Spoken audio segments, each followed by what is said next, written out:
Assalamualaikum warahmatullahi wabarakatuh. Halo semuanya teman-teman, selamat malam. Selamat datang kembali di channel Ilo Bercerita dan masih bersama saya Ilo dimanapun teman-teman berada. Semoga teman-teman selalu dalam keadaan sehat, bahagia, dan dimurahkan rezekinya. Amin, amin ya robbal alamin. Doa terbaik untuk teman-teman semua ya. Dan pada kesempatan yang baik ini kami akan membawakan satu kisah dari Sinta Diary. Oh, jadi ini kisah kali ini akan berbeda daripada tulisan Sinta Diary sebelum-sebelumnya. Dan yang pastinya keren banget kisahnya teman-teman. Dan buat teman-teman yang suka baca, bisa mengunjungi karya karsa dari Sinta Diary ya. Kisahnya keren-keren di sana teman-teman. Dan tapi sebelum kita masuk ke dalam kisahnya, buat teman-teman mungkin yang baru bergabung atau yang sudah lama bergabung tapi lupa belum subscribe, bisa diklik dulu dong tombol subscribe-nya. Jangan lupa lonceng notifikasinya dinyalakan agar teman-teman selalu mendapatkan notifikasi dari konten-konten yang akan kami upload di setiap harinya. Dan untuk channel Ilo Bercerita ini kami upload setiap hari teman-teman, setiap malam jam 9 malam waktu Indonesia bagian Barat. Gak pakai berlama-lama lagi. Pasti udah gak sabaran untuk masuk ke dalam kisahnya. Kita langsung saja masuk ke dalam kisahnya. Kita berangkat ke Jawa Tengah. Kisah penjual sate dari alam gaib. Sate dingin.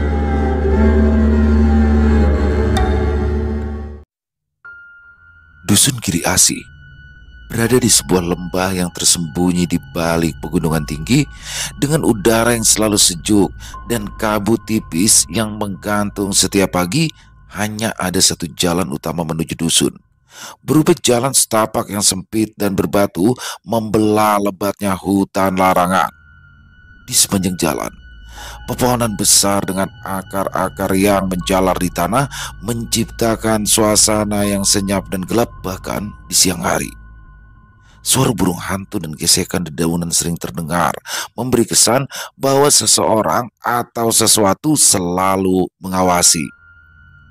Penduduk dusun sangat percaya bahwa hutan larangan adalah tempat keramat rumah bagi makhluk penjaga yang tak pernah mereka sebutkan namanya.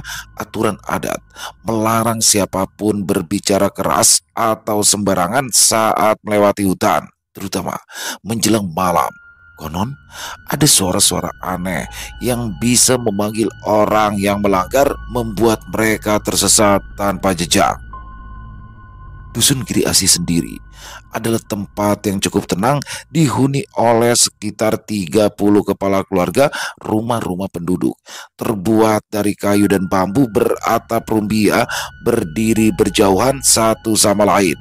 Di malam hari, penerangan hanya berasal dari lampu minyak yang berpendar redup. Di kejauhan, suara gemericik air di sungai kecil yang mengalir di tepi dusun menjadi pengiring tidur penduduk. Setiap paginya, dusun ini tampak hidup. Para petani pergi ke ladang, membawa cangkul dan keranjang anyaman, sementara anak-anak berlarian di jalan setapak dengan riang. Namun, di balik kehidupan sehari-hari yang sederhana, ada banyak larangan tak tertulis yang harus diikuti.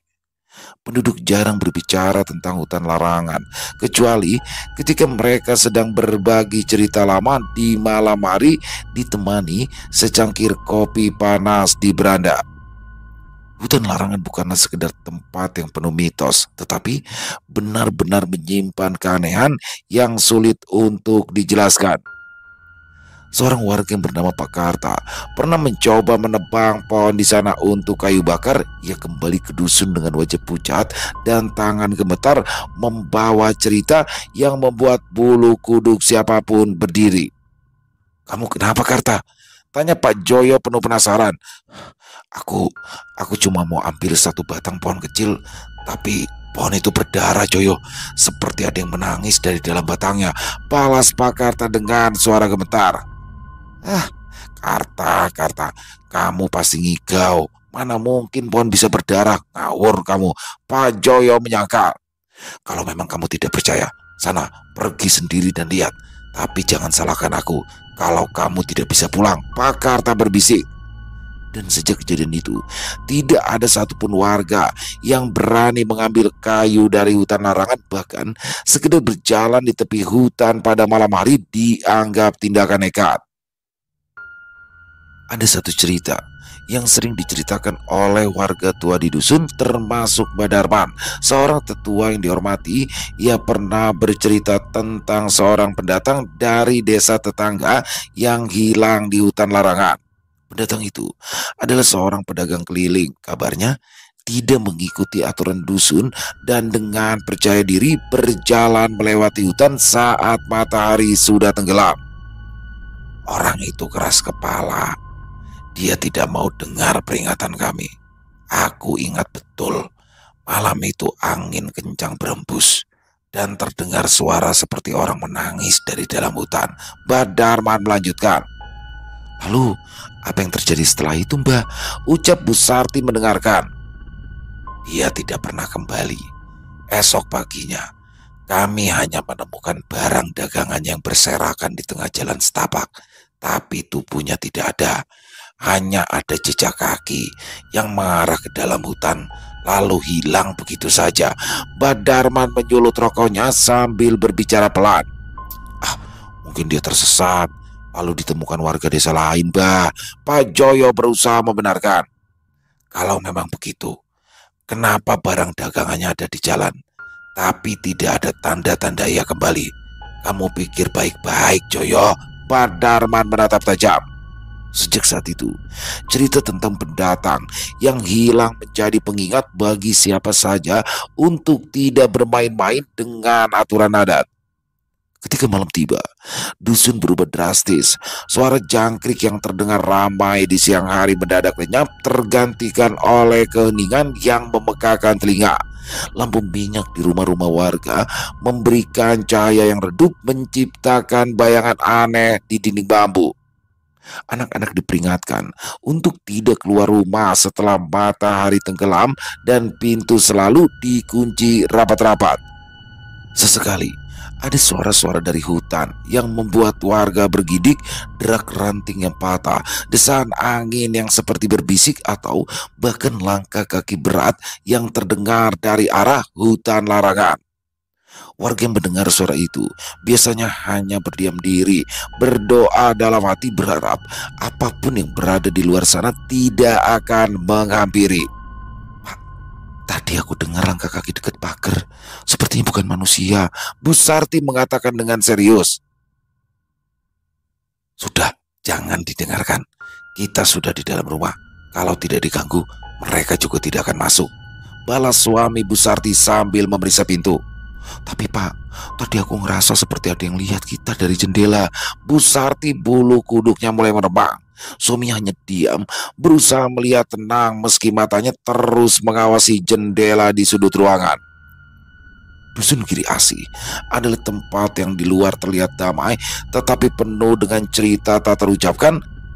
Kepercayaan penduduk terhadap dunia gaib membuat mereka hidup dalam harmoni dengan aturan adat yang ketat. Hutan larangan menjadi pengingat akan batas yang tak boleh dilanggar, tetapi siapapun yang menginjakan kaki di dusun ini akan merasakan ada sesuatu yang lebih besar, sesuatu yang tidak terlihat namun selalu hadir di setiap sudutnya. Sekitar 2 tahun yang lalu, dusun Giri Asi mulai dihebohkan dengan kehadiran seorang penjual sate keliling yang unik. Penjual itu datang tanpa pemberitahuan, seolah-olah muncul begitu saja dari kegelapan malam. Gerobaknya sederhana, terbuat dari kayu berwarna coklat tua yang nampak sudah termakan usia, namun masih terlihat kokoh. Lentera kecil berwarna kuning tergantung di bagian depan gerobak, memberikan cahaya redup yang hangat namun terasa aneh. Di atas roda gerobaknya tergantung sebuah lonceng kecil yang berbunyi setiap kali roda itu berputar. Suara cering, cering, cering terdengar lirih, berpadu dengan bunyi roda kayu yang bergesekan dengan jalan berbatu. Dari jauh, lentera itu tampak bersinar lebih terang, seperti sebuah tanda misterius yang memanggil siapa saja untuk mendekat. Aroma sate menggoda mulai tercium, bahkan sebelum gerobaknya terlihat. Aroma itu begitu kuat, membangkitkan rasa lapar yang tak tertahankan, seolah-olah ada sesuatu dalam bau itu yang memikat indera setiap orang. Malam itu, bulan hanya tampak separuh di langit. Kabut tipis menyelimuti jalanan dusun Pak Warto, seorang petani tua yang biasa berjaga di ladang jagungnya hingga larut malam mendengar bunyi lonceng kecil yang asing. Cering, cering, cering. Pak Warto memicingkan mata, mencoba mencari sumber suara di tengah gelapnya malam. Dari kejauhan, ia melihat cahaya lentera kuning yang bergerak perlahan mendekat diiringi aroma daging bakar yang menguar ke udara. Perutnya langsung merespon dengan suara berisik. Pak Warto berdiri dari kursi bambu kecilnya dan melambai ke arah cahaya itu. "Sate, kesini!"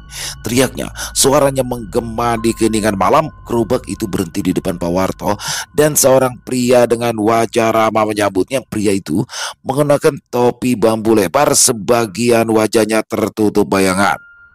Penjual sate itu tersenyum. "Selamat malam, Pak. Apa mau coba satenya? Baru matang." Pak Warto melangkah mendekat. Matanya tak lepas dari gerobak yang sederhana namun terlihat bersih. Di atas arang yang menyala merah terdengar suara tss dari tetesan lemak yang jatuh ke bara. Pak Warto mengusap perutnya. "Waduh, baunya ini bikin saya nggak tahan. Saya pesan 10 tusuk ya. Tapi ngomong-ngomong, Bapak ini siapa? Kok baru lihat di sini?"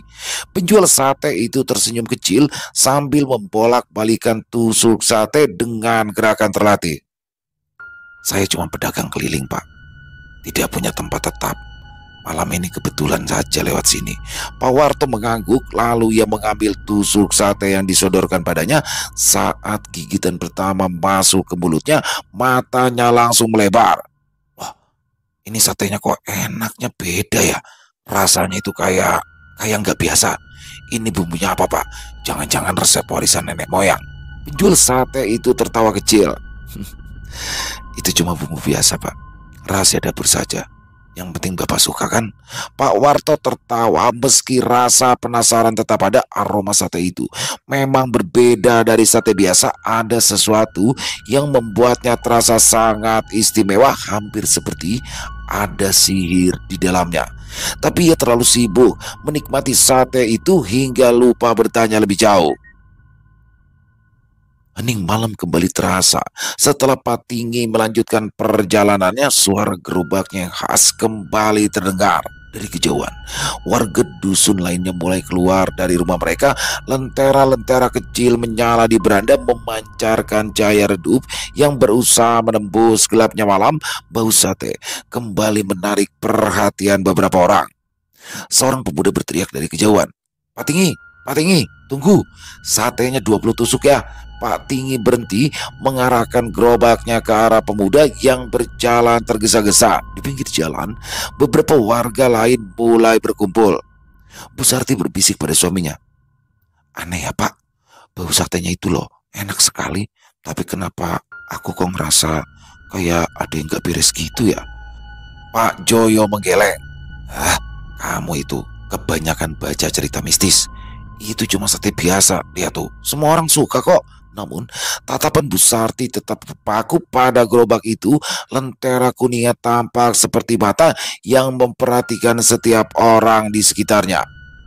Suasana malam itu dipenuhi dengan kombinasi suara yang saling bertentangan. Di satu sisi ada keheningan alami dusun, angin yang berdesir lembut di antara pepohonan, suara jangkrik yang memecah malam, dan sesekali suara burung hantu yang melengking. Di sisi lain, ada suara gerobak sate yang mengisi jalan-jalan kecil di dusun. Bunyi lonceng terdengar lirih berpadu dengan suara bara api yang menyala dan lemak yang jatuh ke arang menciptakan bunyi tss yang memancing rasa lapar. Namun, bagi mereka yang lebih peka, ada bunyi samar lain yang tidak semua orang dengar, seperti langkah kaki yang tidak sinkron dengan gerak si penjual sate atau suara bisikan pelan yang datang tak dari mana. Di malam-malam berikutnya, gerobak sate Pak Tinggi semakin sering terlihat di dusun Giri Asi. Lentera kuning kecil yang tergantung di gerobaknya menjadi pemandangan khas di gelapnya malam pegunungan. Anak-anak sering berlari-lari kecil sambil tertawa riang mengejar gerobak itu. Suara lonceng gerobak Patinggi menjadi penanda kehadirannya warga yang masih terjaga kerap keluar rumah, tertarik oleh aroma sate yang semerbak, membangkitkan rasa lapar meski perut mereka baru saja diisi makan. Udara malam yang dingin dengan kabut tipis menyelimuti jalanan berbatu menjadi latar sempurna untuk hangatnya obrolan singkat bersama Patinggi. Malam itu, beberapa warga berkumpul di depan rumah Pak Joyo menunggu giliran membeli sate. Gerobak Patinggi berhenti di sana dikelilingi lentera kecil milik warga. Suara bara api menyala terdengar dengan jelas saat lemak daging sate menetes ke arang. Bau harum menyelimuti udara membuat siapa saja menelan ludah tanpa sadar. Bu Sumi tersenyum sambil mengipasi dirinya. Patinggi, sate ini pakai daging apa sih? Kok rasanya empuk banget deh, nggak seperti ayam biasa. Jangan-jangan ini pakai ayam kampung ya? Patinggi tertawa kecil. Bu Sumi, kalau saya bilang ayam, nanti ibu bilangnya rasanya seperti kambing. Kalau saya bilang kambing, nanti dibilang rusa. Jadi yang penting enak kan? Bu Sumi terbahak. Duh, Patinggi ini loh memang pandai membuat orang penasaran. Pak Joyo ikut menggoda. Saya tahu ini pasti daging kelinci hutan ya.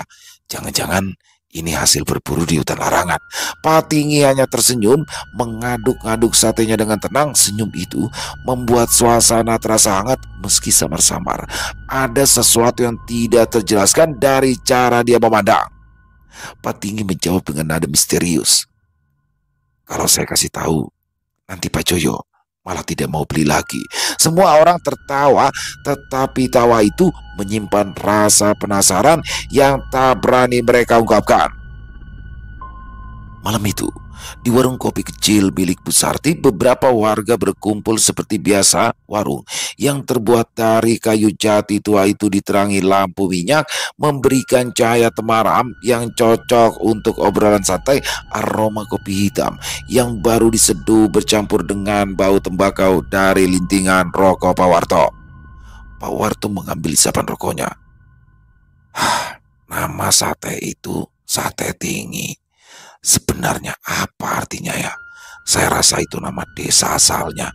Bu Sumi mengangguk sambil meniup cangkir kopinya. Bisa jadi. Tapi kalau memang nama desa, kenapa kita tidak pernah dengar ya ada tempat yang bernama Tinggi di sekitaran sini? Saya itu sudah tanya-tanya loh ke pasar di desa sebelah, tapi nggak ada yang tahu. Badarman yang duduk di sudut akhirnya berbicara dengan nada pelan. Bukan nama desa. Kata Tinggi itu aku pernah dengar dulu waktu masih muda dalam bahasa kuno. Kalau tidak salah, artinya itu mati wingi atau mati kemarin. Ucapan Badarman membuat suasana mendadak hening, bahkan suara jangkrik di luar terdengar lebih jelas. Daun pintu warung tiba-tiba bergoyang, terkena angin dingin yang berembus masuk. Jangan bicara sembarangan, Mbak. Kalau memang nama itu ada maksudnya, biarin aja. Kita kan tidak tahu siapa yang mendengar. Badarman hanya mengangguk pelan sambil menyeruput kopinya. Suasana menjadi canggung sejenak sebelum Pak Joyo mencoba mencairkannya. Mbak, Badarman ini suka nakut-nakutin orang. Jangan-jangan itu cuma cerita masa muda Simba aja. Pak Warto menambahkan. Sudah, yang penting satenya enak. Kalau nama Tinggi itu berarti mati kemarin, ya kita anggap saja nama itu bawa berkah. Dan kalau dipikir ya memang benar, mati kemarin. Lah iya, ayamnya kan disembelih kemarin. Semua orang tertawa kecil, meski tawa itu terasa dipaksakan dalam hati mereka. Rasa penasaran semakin memuncak, namun rasa takut membuat mereka enggan membahas lebih jauh. Di luar warung kopi, suasana malam terasa semakin sunyi. Angin dingin yang menusuk kulit berembus, membawa suara gerobak Pak Tinggi yang perlahan menjauh. Lonceng kecil itu terdengar seperti irama yang menjaga suasana tetap hidup, meski perlahan-lahan menghilang di balik kabut yang menggantung rendah. Dari kejauhan, suara jangkrik dan burung hantu kembali mendominasi malam. Sesekali terdengar suara daun jatuh, memberikan kesan bahwa sesuatu sedang bergerak di antara pohon-pohon hutan larangan. Namun, tidak ada yang tahu bahwa di balik lentera kuning Patinggi ada sesuatu yang diam-diam memperhatikan lentera itu, seolah memiliki mata mengamati setiap warga yang mendekat. Dan malam pun terus berlalu, membawa misteri sate tinggi semakin dalam ke hati para warga. Dusun Giri Asih mulai merasakan keganjilan yang tidak bisa dijelaskan dengan logika. Kehadiran Patinggi meskipun membawa kelezatan juga menyimpan misteri yang semakin mengusik para warga. Malam demi malam berlalu dengan kehadiran gerobak satenya yang selalu muncul dari arah hutan larangan, tidak pernah lebih awal, tidak pernah terlambat. Suara lonceng kecil yang ada di gerobak Patinggi menjadi pertanda bahwa ia sudah tiba. Namun beberapa warga mulai memperhatikan sesuatu yang aneh. Ya, suara lonceng itu kadang terdengar lebih dari sekali dalam satu malam, bahkan ketika mereka yakin gerobak itu baru saja lewat. Malam itu, seorang anak kecil yang bernama Sandi yang sedang bermain petak umpet bersama teman-temannya bersembunyi di dekat persimpangan jalan menuju hutan larangan. Saat itulah dia melihat lentera kuning milik Patinggi bercahaya lebih terang dari biasanya. Cering, cering. Sandi yang penasaran melangkah perlahan mendekati gerobak itu. Aroma sate yang harum semakin kuat, namun aneh, tidak ada asap yang keluar dari panggangan gerobak tersebut. Patinggi berdiri di sana membelakangi Sandi sambil memperbaiki posisi lentera. Sandi dengan polos berkata, "Patinggi, rumah bapak di mana sih? Kok saya tidak pernah lihat bapak kalau siang?" Patinggi menoleh perlahan, senyumnya lebar, tapi ada sesuatu yang berbeda kali ini. Matanya terlihat sedikit memerah dan kulitnya tampak lebih pucat dari biasanya. "Rumah saya tidak jauh. Cukup ingat saja, sate saya selalu ada untukmu." Sandi merasakan hawa dingin yang tiba-tiba menyelimuti tubuhnya, membuat bulu kuduknya berdiri. Dia ingin bertanya lebih lanjut, tetapi kata-kata itu tersangkut di tenggorokannya. Tanpa berkata apa-apa lagi, ia mundur perlahan lalu berlari pulang ke rumah. Sementara itu, Bu Marni, si pedagang sayur yang sering berjualan di pagi hari, punya pengalaman yang tak kalah ganjil. Suatu malam, dia melihat Patinggi berjalan melewati ladang jagungnya. Cering, cering. Suara lonceng itu terdengar mendekat, membuat Bu Marni yang sedang membereskan dagangannya menoleh ke arah jalan. Patinggi melangkah pelan. Gerobaknya terlihat lebih berat daripada biasanya, seolah-olah membawa beban yang tak kasat mata. "Patinggi, mau lewat sini ya?" "Wah, dagangannya laris terus ya, Pak." Patinggi berhenti, menoleh dengan senyum kecil seperti biasa. "Iya, Bu. Semoga rezeki Ibu juga lancar." Setelah menjawabnya, Patinggi melanjutkan langkahnya. Namun saat Bu Marni menoleh lagi, tubuh Patinggi seolah menghilang begitu saja di antara ladang jagung. Tidak ada jejak, tidak ada suara gerobak. Keesokan harinya, di warung kopi kecil milik Bu Sarti, Bu Marni menceritakan pengalamannya kepada Pak Warto. "Pak Warto, semalam itu loh, saya lihat Patinggi di ladang jagung saya. Tapi aneh loh, dia itu tiba-tiba hilang. Padahal kan ladang itu cuma tanah lapang." Pak Warto tertawa kecil mencoba menenangkan. "Mungkin dia mengambil jalan pintas. Sudah, jangan terlalu difikirkan." Bu Marni ikut menimpali. "Tapi jalan pintas itu di mana? Ladang itu tidak punya jalan keluar loh, Pak. Saya hafal setiap sudutnya." Pak Warto terdiam, mencoba mencari alasan logis, tetapi tidak menemukan jawaban. Di malam berikutnya, giliran Pak Joyo yang merasakan sesuatu yang tidak beres. Ketika ia tengah asyik menikmati sate di depan rumahnya, ia mendengar suara langkah kaki di halaman belakang rumahnya. Kresek, kresek. Seperti ada seseorang yang berjalan di atas dedaunan kering. Pak Joyo menengok ke arah suara itu, tetapi ia tidak melihat apa-apa. Namun suara itu terus terdengar mendekat. "Siapa di sana? Apa ada orang?" Tidak ada jawaban, hanya angin dingin yang tiba-tiba saja berembus, membuat lampu di teras rumahnya bergoyang perlahan. Dari kejauhan terdengar suara lonceng kecil. Pak Joyo merasakan dadanya berdegup kencang. Ia berdiri, mencoba mengintip ke halaman belakang. Namun saat ia membuka pintu itu, suara lonceng langsung berhenti. Tidak ada siapa-siapa di sana, hanya bayangan gerobak Patinggi yang samar terlihat di kejauhan. Hingga malam itu, warga dusun Giri Asi mulai sadar bahwa ada sesuatu yang tidak biasa dengan Patinggi. Suara lonceng gerobaknya yang terdengar kadang tanpa adanya orang, kehadirannya yang hanya di malam hari, dan misteri di balik nama Sate Tinggi mulai membuat mereka takut.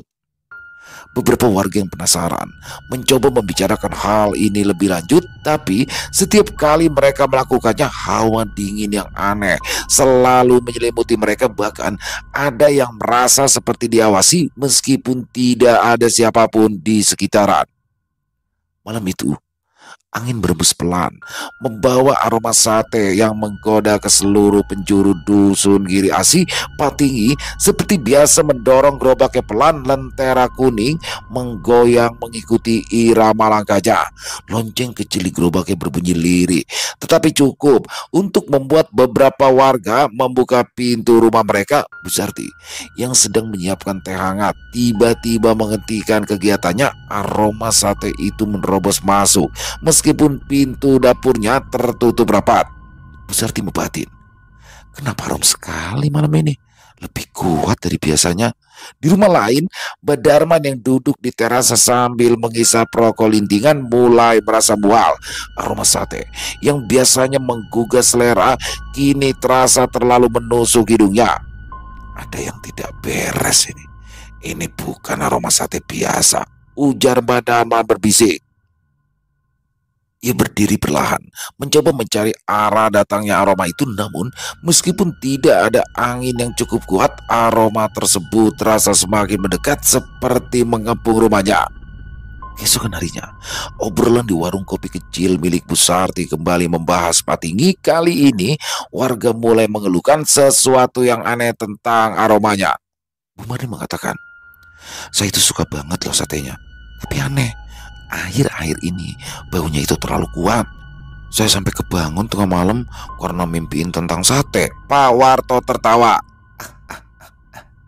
Bu Marni ini ada-ada saja. Mimpi sate ya, itu tandanya sate Patinggi memang enak sampai ke bawah mimpi. Badarman memotong. Bukan soal enak, Warto. Ada sesuatu yang lain dari sate itu. Aku yakin. Semua mata tertuju pada Badarman yang kini duduk dengan wajah serius. Ia menatap cangkir kopinya lalu berucap, apa kalian pernah dengar cerita tentang makanan yang dibuat dengan bantuan penghuni lain? Bu Sarti berbisik. Bah, jangan bicara sembarangan toh, Mbah. Nanti ada yang denger. Badarman menatap tajam. Kita sudah mendengar lonceng itu setiap malam, dan tidak ada salahnya kita waspada. Jangan dikira aku ini mengatakan hal yang ngawur. Suasana mendadak hening, hanya suara angin yang terdengar menggoyangkan pintu warung kopi dengan bunyi yang lembut. Malam itu, Pak Joyo yang tinggal di ujung dusun merasakan sesuatu yang berbeda. Aroma sate yang biasanya menggoda kini terasa jauh lebih kuat. Ia mencoba menutup semua jendela dan pintu rumahnya, tetapi bau itu tetap saja merasuk. Pak Joyo mengomel, "Duh, bau sate apa sih sampai masuk ke rumah begini?" Ia melangkah keluar rumah membawa senter kecil. Di kejauhan ia melihat cahaya lentera Patinggi yang tampak lebih terang dari biasanya. Namun anehnya, suara loncengnya terdengar dari arah yang berlawanan. Pak Joyo menyalakan senter, mencoba mencari sumber suara itu. Namun yang ia temukan hanyalah bayangan gelap di antara pepohonan. Aroma sate semakin pekat, membuat dadanya terasa sesak. Tiba-tiba saja di balik pohon besar ia melihat sesuatu yang membuatnya merinding. Bayangan seseorang berdiri diam, tubuhnya terlihat kurus kering tapi memiliki kepala besar yang cukup aneh. Pak Joyo membatin panik. Itu siapa? Jangan-jangan. Namun sebelum ia bisa menyelesaikan pikirannya, suara lonceng itu berhenti dan bayangan itu menghilang begitu saja. Ia berlari masuk rumah, menutup pintu rapat-rapat. Di pagi harinya, warga mulai membicarakan kejadian aneh yang dialami oleh Pak Joyo, tetapi seperti biasa, mereka enggan membahasnya terlalu jauh. Pak Tinggi tetap muncul setiap malam dengan gerobaknya, dan warga yang berani membeli tetap datang meskipun rasa was-was mulai menggerogoti mereka. Mbak Darman menggerutu, "Kita ini terlalu bodoh. Sudah jelas ada yang salah, tapi kita tetap makan sate itu." "Ya Mbak, tapi kita tidak punya bukti apa-apa. Lagi pula toh kita makan sate Pak Tinggi juga baik-baik saja. Ya saya pikir mah itu hanya isu saja. Siapa tahu ada seseorang yang sengaja buat sate Pak Tinggi jatuh dengan rumor yang dikatakan yang belum tentu itu benar." Lanjut Pak Warto. Mbak Darman hanya menggelengkan kepalanya, malas baginya untuk menjelaskan hal yang tak kasat mata. Mana bisa dicari buktinya, ia diam. Malam itu, suara khas dari lonceng gerobak sate Pak Tinggi tidak terdengar lagi di dusun Giri Asi. Lentera kuning Pak Tinggi yang biasa mengintip di sudut-sudut dusun menghilang tanpa jejak. Warga mulai bertanya-tanya kemana gerangan si penjual sate itu. "Apa Pak Tinggi sakit ya? Sudah seminggu ini loh saya tidak lihat dia keliling," ujar Bu Sarti di warung kopi. Pak Warto menyela, "Sakit? Jangan-jangan dia dapat rezeki nomplok, lalu dia buka warung sate besar di kota." Bu Marni menggeleng serius. "Tapi kok rasanya seperti dia pergi begitu saja, ndak pamitan. Biasanya kalau nggak keliling, dia kan ngomong kalau besok ndak jualan. Di sini tuh pelanggannya banyak loh. Mana mungkin dia langsung pergi ke kota begitu saja?" Desas-desus mulai berkembang. Sebagian warga menduga jika Pak Tinggi pergi ke desa lain mungkin untuk mencari bahan sate yang lebih baik. Namun ada juga yang mulai merasa ada sesuatu yang tidak wajar. Mbak Darman berbisik, "Kalau dia tidak sakit atau pindah, kemungkinan dia sudah diambil oleh sesuatu dari hutan larangan." Pemuda lain menjawab, salah satu pelanggan setia dari sate Pak Tinggi. "Mbak Darman ini selalu saja mengaitkan dengan hal-hal mistis. Kalau memang benar Pak Tinggi itu kerap masuk hutan larangan, kenapa sekarang hilangnya? Aku rasa sih Pak Tinggi lagi sakit," katanya yakin. Kata-kata Mbak Darman membuat semua orang di sana mulai ragu bahwa Mbak Darman hanya mengada-gada. Namun angin malam berembus pelan, mengayunkan daun-daun kering di sekitaran warung kopi, menambah kesan yang suram. 3 bulan setelah kepergiannya, suara lonceng kembali terdengar di dusun Giri Asi. Lentera kuning yang khas menyala lagi di kegelapan malam. Warga yang mendengar suara itu langsung keluar dari rumah mereka. Bu Sarti berseru dari jendela, "Pak Tinggi, kemana aja Pak? Lama sekali tidak keliling." Namun saat Pak Tinggi muncul dari balik jalan setapak, warga mulai menyadari ada yang berbeda. Wajahnya tampak pucat seperti kekurangan darah, langkahnya lambat dan sedikit terseret, tidak lagi selincah dulu, dan yang paling aneh, ia hampir tidak pernah tersenyum.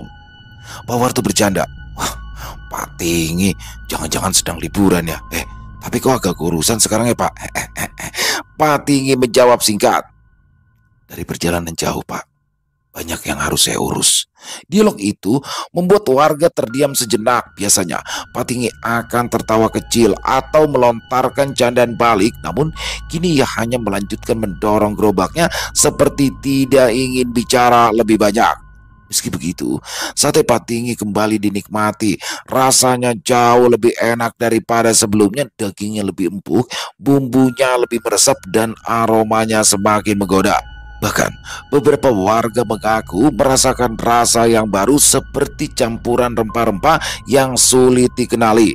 Bu Sumi bertanya kepada Pak Tinggi, "Pak, satenya kok makin enak yo? Bapak ganti resep ya?" "Ya masih sama, tapi ada sedikit diberi penguat agar rasanya bisa lebih dinikmati ya Bu." Pak Samin, penjual sate kambing lokal yang merasa dagangannya mulai sepi, mulai terganggu dengan popularitas sate Tinggi. Ia merasa dia tidak beres, terutama setelah melihat perubahan aneh pada penjualnya. Suatu malam, ia memutuskan untuk mencari tahu di mana sebenarnya Pak Tinggi tinggal. Setelah bertanya ke beberapa warga, ia mendapatkan petunjuk bahwa Pak Tinggi tinggal di rumah tua di pinggir dusun dekat hutan larangan. Ketika Pak Samin sampai di rumah itu, suasananya sunyi mencekam. Pintu kayu rumah tersebut tertutup rapat dan tidak ada cahaya lampu di dalamnya. Namun, seorang tetangga yang kebetulan lewat menghentikannya.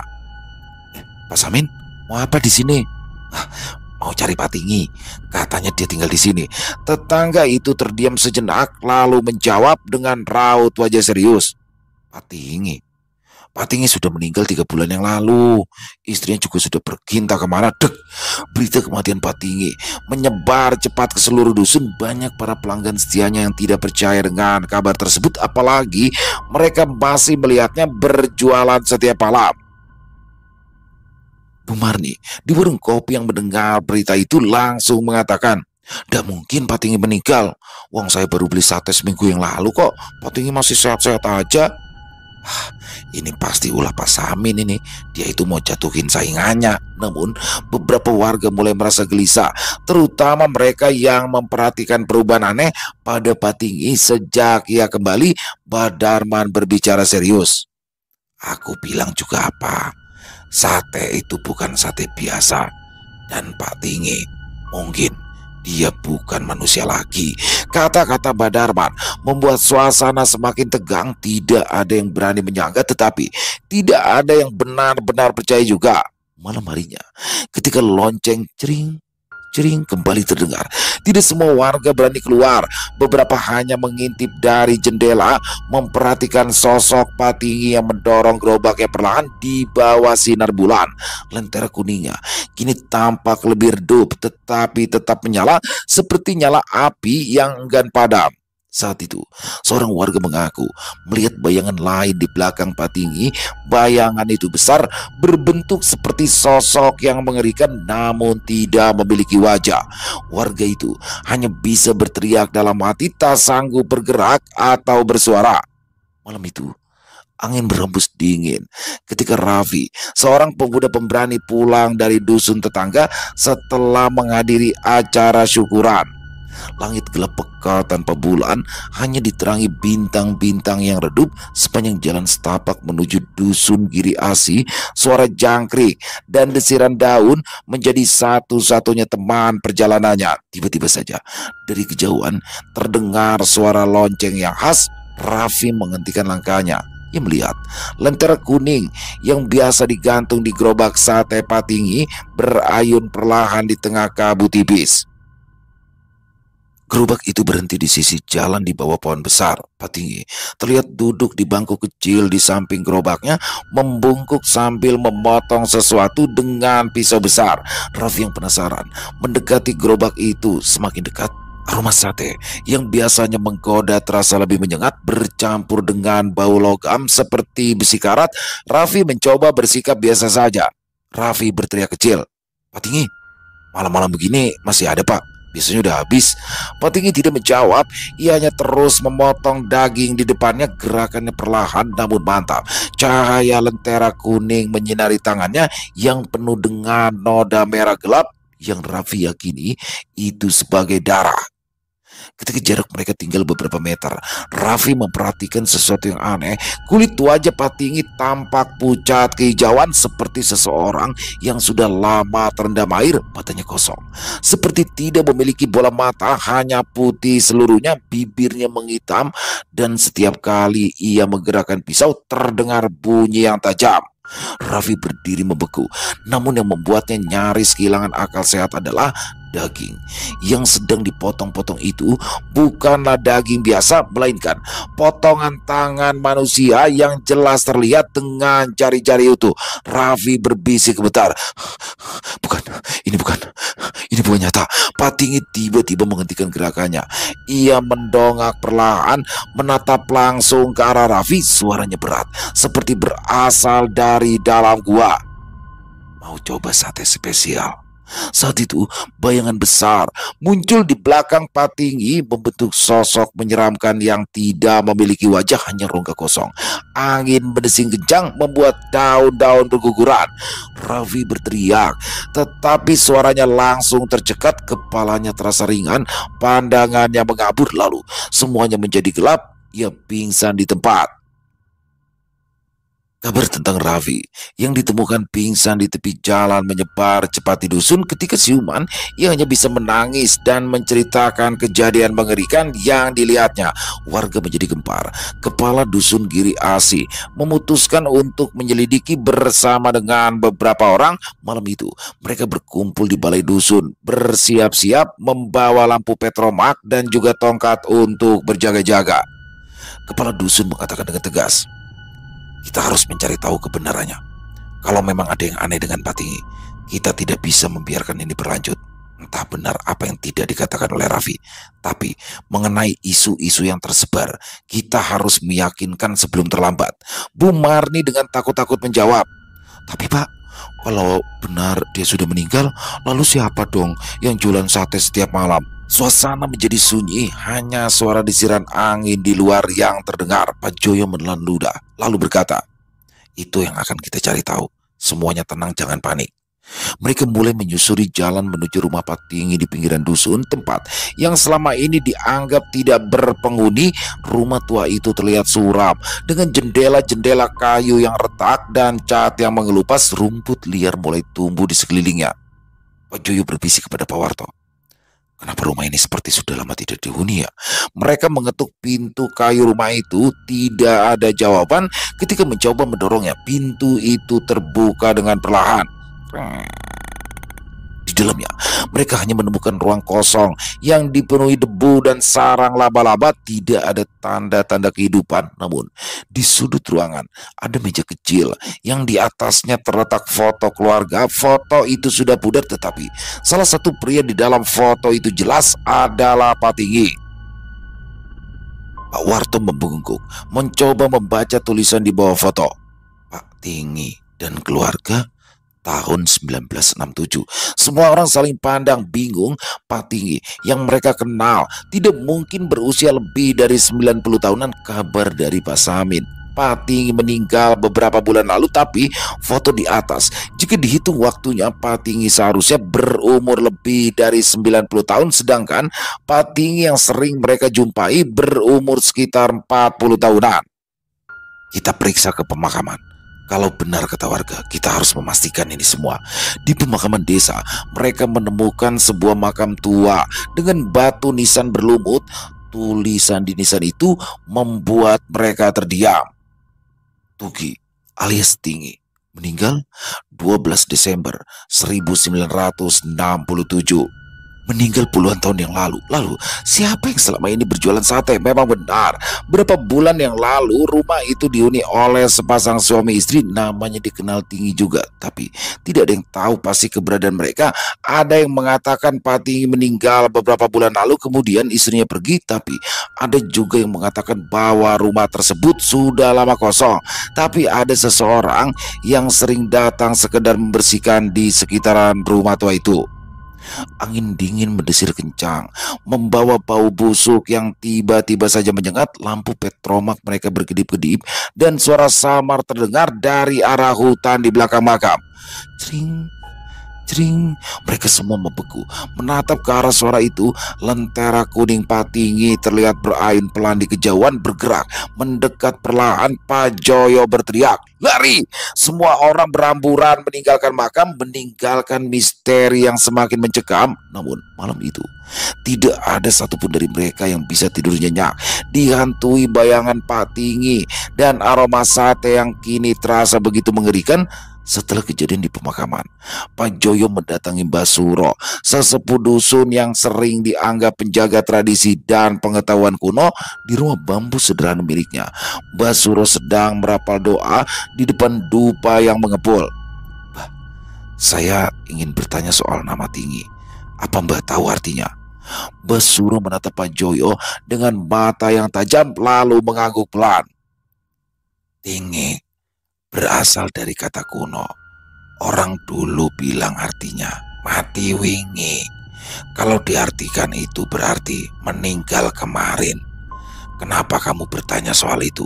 Pak Joyo lalu menjelaskan seluruh kejadian. Seorang penjual sate yang misterius hingga makam tua dengan nama Tinggi. Wajah Mbah Suro perlahan berubah suram.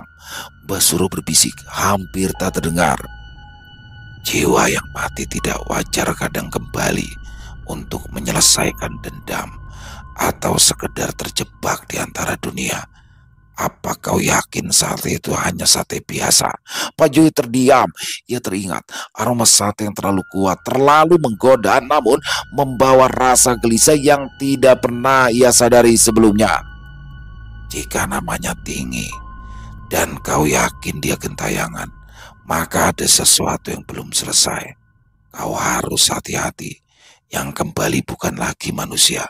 Mereka membawa dendam, sesuatu yang tak tersampaikan, atau hal lainnya yang membuat jiwanya tak tenang. Setelah nama Tinggi digabungkan dengan kematian penjual sate itu, lalu penjual sate itu berhenti muncul di dusun Giri Asi. Namun ketenangan itu hanya sementara. Sebulan kemudian seorang petani bernama Pak Dirman yang pulang larut malam mengaku melihat gerobak sate dengan lentera kuning di persimpangan jalan. Pak Dirman menceritakan kepada tetangganya, lentera itu kedip-kedip, lalu ada suara aneh dari arah gerobak, cering, cering. Ya, aku mendekat, tapi wajahnya astaga, wajahnya penuh luka, muatannya bolong. Dia tuh cuma ngomong, sate spesial malam ini, Pak. Ya, aku langsung lari, gak berani noleh. Desas-desus semakin membuat warga takut keluar malam, tapi ada juga yang penasaran. Seorang pemuda bernama Boni yang sering menantang hal-hal mistis memutuskan untuk membeli sate dari gerobak itu di suatu malam. Apa sih yang ditakutin? Kalau sate itu emang enak, ya kenapa nggak dimakan aja? Hantu mungkin juga butuh uang, mungkin. Namun keesokan harinya Boni ditemukan pingsan di kamarnya dengan bekas luka bakar kecil di leher. Ia bergumam tidak jelas, tetapi satu kalimatnya membuat bulu kuduk merinding. Dia bilang, ini sate terlezat, tapi aku harus bayar dengan nyawaku. Beberapa warga lain yang mengaku membeli sate mulai mengalami kejadian aneh. Ada yang mendengar suara lonceng setiap malam, ada yang bermimpi buruk tentang potongan tubuh manusia, dan ada pula yang jatuh sakit tanpa sebab. Setahun berlalu, dusun Guru Asi mencoba melupakan kejadian itu, namun nama sate Tinggi terus menjadi legenda yang diceritakan dari generasi ke generasi. Tidak ada yang benar-benar tahu siapa penjual sate itu, dari mana ia mendapatkan daging, dan mengapa ia kembali setelah kematian, dan motifnya tersebut. Ketika desa mulai modern, listrik masuk dan jalan diterangi lampu neon, tak pernah lagi terdengar kabar sate Tinggi. Akan tapi beberapa malam ketika listrik padam, warga mengaku masih mencium aroma sate yang menggoda bercampur dengan bau besi karat. Lentera kuning terkadang terlihat di kejauhan berayun dengan pelan. Bertahun-tahun kemudian, Pak Joyo berkata kepada cucunya, jangan pernah beli sate di malam hari, nak. Kalau penjualnya tidak jelas, ingat cerita tentang sate Tinggi. Beberapa rahasia lebih baik tidak kita ungkap. Namun, cerita itu tidak berhenti di situ. Tahun berikutnya di kota tetangga muncul kabar tentang penjual sate misterius yang hanya berjualan di malam hari. Ia memiliki lentera kuning yang sama dengan gerobak yang mengeluarkan aroma yang selalu menggoda untuk diabaikan. Suara lonceng itu terdengar lagi. Apakah arwah itu masih berkeliaran, atau ini hanya awal dari teror yang baru? Tidak ada yang tahu, dan itulah yang membuat sate Tinggi menjadi mimpi buruk turun-temurun yang tak pernah usai. Selesai. Wow, luar biasa. Sate Tinggi. Waduh, Tinggi itu mati kemarin ya. Kalau itu tiren ya mungkin ya. Kalau Tinggi itu kan mati kemarin juga dalam bahasa Jawa kuno. Aduh, serem banget di sini. Bagaimana teror daripada tukang sate keliling yang ternyata ini dia dari alam yang berbeda alam tuh. Tapi masih penasaran juga ya. Maksudnya efek daripada warga yang memakan tuh apa tuh, dan juga itu terbuat dari daging apa sebenarnya, kan ngeri banget tuh dibayangin begitu. Dan kisah ini merupakan true story atau bisa disebut juga urban legend ya. Mungkin ada beberapa teman-teman yang ada di daerah Jawa Tengah di kaki gunung yang pernah mendengar juga kisah ini, kisah sate Tinggi. Wah, serem banget ya. Jadi memang itu menurut kepercayaan warga sekitar. Overall kisahnya keren pakai banget ya, menurut saya dapat gigit banget itu, apalagi tukang sate misteriusnya itu ya. Aduh, serem banget. Tapi di sini bukan berarti teman-teman nggak boleh makan sate malam-malam di gerobak keliling ya. Saya juga salah satu penggemar sate nih, terutama sate sate ayam kalau saya, kalau kambing agak kurang lah ya. Intinya itu maksudnya nggak semuanya tukang sate malam begitu. Dan memang rata-rata mayoritas sate keliling itu jarang yang ada di siang hari, lebih banyak adanya di malam hari ya teman-teman ya. Tapi kalau di kios ada kalau siang. Tapi kalau tukang sate keliling kalau di Jakarta sih umumnya ya itu apa namanya adanya di malam hari. Dan sekali lagi kami ucapkan terima kasih kepada Sinta Diary atas kisahnya yang luar biasa. Ditunggu lagi loh kisah-kisah selanjutnya. Dan semoga kisah barusan bisa menghibur teman-teman semua para pecinta penikmat horor misteri. Lebih khusus lagi kepada para subscriber channel Ilo Bercerita. Buat teman-teman yang punya komentar lain, yang punya pendapat lain tentang kisah barusan bisa menuliskan di dalam kolom komentar. Ataupun hanya sekedar saling menyapa silakan. Insya Allah kami akan menjawab satu persatu. Buat teman-teman yang suka dengan videonya bisa diklik tombol like-nya, tombol jempolnya, boleh juga dibantu share ya link videonya ini ke teman-teman yang lain agar juga ikut merasa terhibur. Buat teman-teman yang belum subscribe, sekali lagi bisa diklik dong tombol subscribe-nya. Jangan lupa lonceng notifikasinya dinyalakan agar teman-teman selalu mendapatkan notifikasi dari konten-konten yang akan kami upload di setiap harinya. Kami juga ingin mengucapkan terima kasih kepada seluruh teman-teman yang sudah selalu setia hadir, yang sudah selalu mendukung kami, karena teman-teman kami selalu bersemangat berkarya di setiap harinya. Oh iya, buat teman-teman mungkin yang punya kisah horor misteri yang diangkat dari kisah nyata yang berdasarkan pengalaman pribadi, apabila mungkin berkenan dibawakan di channel kami, silakan bisa mengirimkannya ke nomor telepon kami yang ada di sini dan bebas ya. Boleh dalam kirimannya dalam bentuk tulisan boleh, dalam bentuk rekaman suara boleh. Senyamannya teman-teman aja. Buat teman-teman yang sudah mengirimkan kisah, kami ucapkan terima kasih. Di akhir kata, saya Ilo mengucapkan permohonan maaf apabila mungkin dalam pembawaan kisahnya barusan ada kata-kata saya yang salah ataupun ada kata-kata saya mungkin yang kurang berkenan.